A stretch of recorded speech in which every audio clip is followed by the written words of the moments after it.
आंबा कोणी कोणी खाल्लाय? सांग बरं विकास.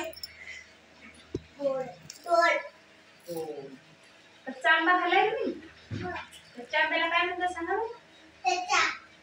कैरी. हो की नाही?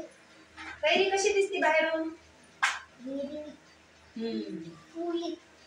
हिरवी दिसते. आणि पिकलेला आंबा पिवळा दिसतो. कैरी आणि आंब्यात काय फरक असतो सांगा बरं?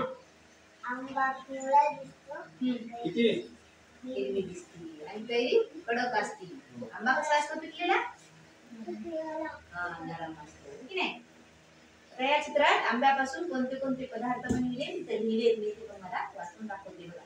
लोणचं तयार केले ना आंब्यापासून? आईस्क्रीम आहे ना, हे वडी, आमरस. रस खाल्लाय का? आणि हे केसर आंबा आहे. आणि इथं काय लिहिले बघा? आंबा. काय लिहिले तर? आंबा. तर आंब्याचं झाड कोणी पाहिलंय? कुठं असते आंब्याचं झाड? शेतात. हा, शेतात असते. तुमच्या शेतात आहे?